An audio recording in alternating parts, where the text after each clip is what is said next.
Hi, I'm Erin. Recently, I lost my best friend Amy because of my stupidity. I'm very confused and I need your support and a piece of advice. Our 14-year-old friendship suddenly ended in one happy festive ending. Amy literally kicked me out of her birthday party, which was really humiliating. She did that because of my present. Don't get me wrong, I didn't forget about it or something like that. Quite the opposite.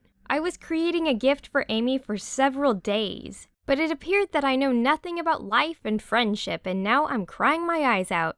Is there anything more important than attention and friendship? It was insanely embarrassing to stand there, in the middle of the crowd, listening to Amy's harsh words. She told me that I was a loser and I didn't love her at all because my present was too cheap and simple. All of our friends laughed in my face, while she was tearing my gift apart and making comments on every piece of it. Then she got me out of the house. I don't know whether she was right or not. Please write in the comment section, what do you think about her gesture? And I'll try to add more details to the story. We've been friends for a long time, and to be honest, I should have seen her red flags earlier, but somehow I missed them all. Amy has always been a little bit arrogant. That's why I didn't want to notice how our mutual plain friends changed for some rich and stylish guys. And it was Amy who made all the decisions. I just came where she wanted me to see and did what she wanted me to do. Speaking about her birthday party, the point is that I wasn't even invited. Like I knew the exact date.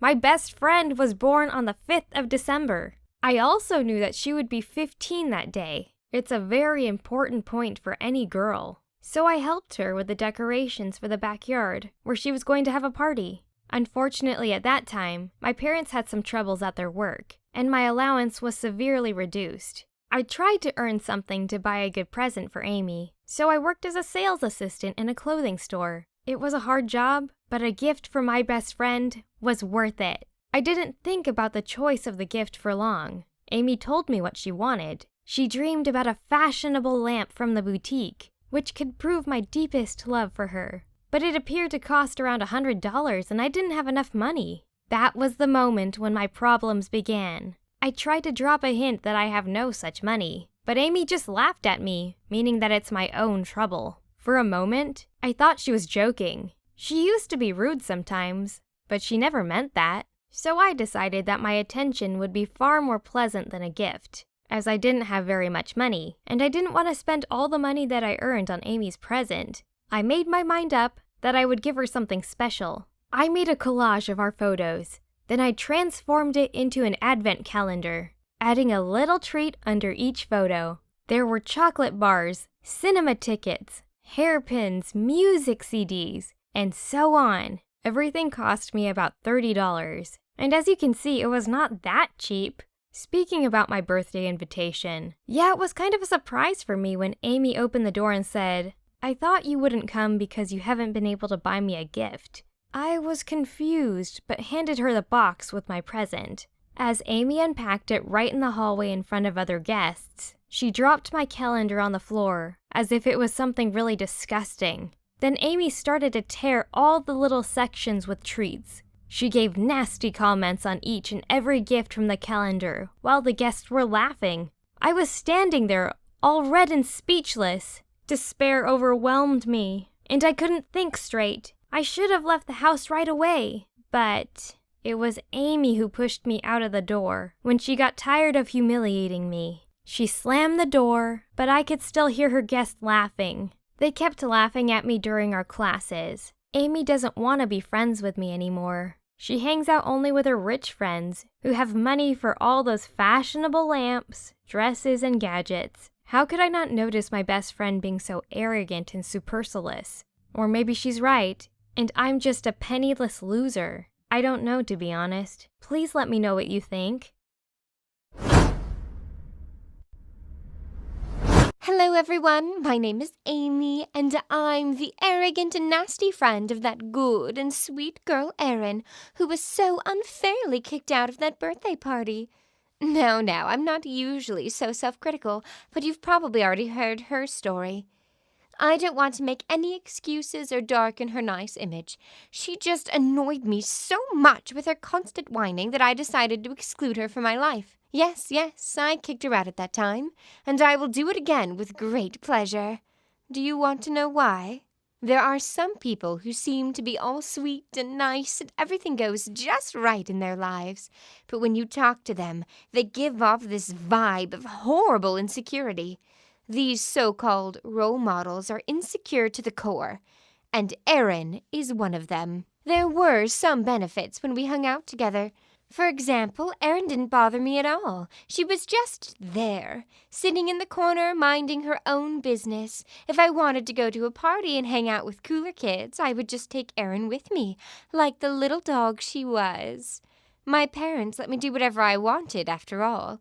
Erin, however, like a goody two-shoes, would always keep an eye on the time and wouldn't let me do anything that might get me in trouble. At the same time, she pissed me off so much. To be honest, at first, I couldn't figure out why exactly. I was not even able to see her without feeling disgusted. Everything seemed to be all right, but there was something about her. I often would freak out without any obvious reason and just screamed at her. But she never said a single word in return. My mother told me I was just envious because everyone kept reminding me what a great role model Erin was. She was supposed to be a good influence on me. But then I suddenly understood everything. Erin was fake. She was as phony as some doll that could only ever do what her programming told her to. But the devil was in the details. For example, she never paid for herself in anything. In the cafes or even in our canteen, she used to pretend that she needed nothing.